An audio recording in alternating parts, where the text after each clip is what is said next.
Hello everyone, welcome to new session on acoustic neuroma. This is also known as vestibular schwannoma. So acoustic means somewhere you should understand it is dealing with hearing. The tumor which is arising from a nerve which is dealing with hearing is known as acoustic neuroma. The tumor arises commonly from inferior vestibular nerve, so it is also known as vestibular schwannoma. The other name for eighth nerve is vestibular nerve, so it is called as vestibular neuroma. The same nerve is called vestibulocochlear nerve or acoustic nerve, that's why it's called acoustic neuroma. Acoustic neuroma, vestibular schwannoma, both are same, first of all.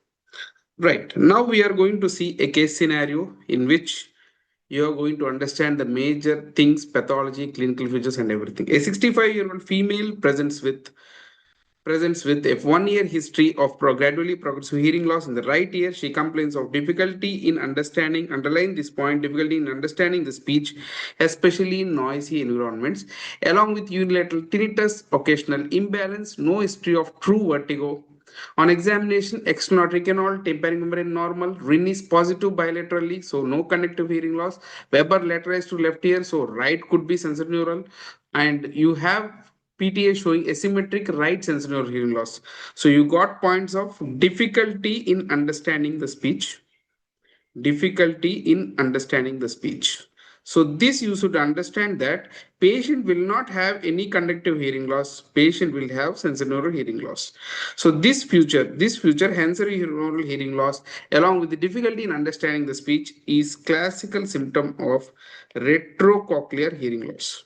So anything behind the cochlea, the patient will have difficulty in understanding the speech, and the hearing loss would be asymmetric. Hearing loss would be asymmetric. So overall, if you see the MRI, there is a ice cream cone like appearance. Ice cream cone like appearance. So here also there is a tumor.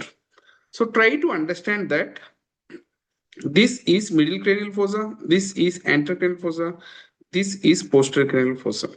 A tumor involving posterior cranial fossa is known as posterior cranial fossa tumor. That is posterior skull base tumor. So acoustic neuroma is both middle cranial fossa, involving both middle cranial fossa and posterior cranial fossa. How it arises from internal auditory canal. It arises from internal auditory canal and travels and compresses and involves this CP angle area, cerebellopontine angle area. Right. Now you see this is the tumor. So this is internal auditory canal area and this is cerebellopontine angle. So you can see this is a brain and this is going and compressing the nerve structures in that area. So this is wrongly known as cerebellopontine angle tumor, but it arises, most common site is internal auditory canal. Sir, in internal auditory canal, where does it arise? It arises most commonly from inferior vestibular nerve. Inferior vestibular nerve. So what is the most common symptom? It is profound sensory neural hearing loss with difficulty in understanding the speech. With difficulty in understanding the speech. And what is the earliest nerve involved? So this is a controversial question. What is the earliest nerve involved? Majority go and mark fifth nerve because Dringra mentions that it's a fifth nerve. But understand this is eighth nerve tumor. So earliest nerve to be involved is eighth nerve more than fifth nerve. Eighth nerve more than fifth nerve. So try to understand it's eighth nerve tumor. First it should involve eighth nerve, then followed by non-cranial nerve to be involved, then it is fifth nerve. Whenever fifth nerve is involved, tumor is more than 2.5 centimeter. So understand that it should be treated with some other approach. You should do surgery. Then there is an important sign known as Hisselberger sign. What is this sign? It is nothing but anesthesia of, this is a canal, anesthesia of back wall, anesthesia of posterior meatal wall. This is because of what? This is because of compression of your seventh nerve. Seventh nerve, will it compress all branches? This is the seventh nerve. This is the eighth nerve. Tumor is arising from here and going and compressing the seventh nerve. Not the motor branch, it will compress the sensory branch. Because of compression of sensory branch, it will lead to anesthesia of posterior canal wall of the ear, back wall of the external meatus. This sign is known as Hitzelberger sign. What is the best investigation? As shown in the picture, the best investigation is MRI. MRI with gadolinium contrast. So contrast should be there.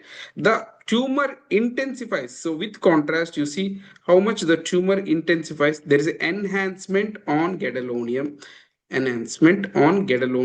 scan. Right. Then what is the best audiological choice, test of choice? Answer is BERA.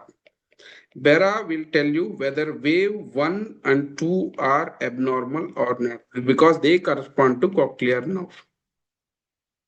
Then what is the treatment of choice? Surgery is the treatment of choice.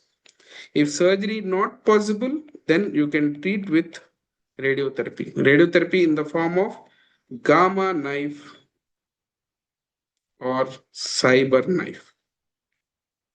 So that's about acoustic neuroma. So once you remove the tumor, how will you rehabilitate the patient? That means he has lost hearing because of the nerve. So once you do this tumor resection of the tumor, you will rehabilitate the patient by auditory brainstem implant. Auditory brainstem implant. That's about your acoustic neuroma. Thank you everyone. We'll meet in the coming session. Thank you.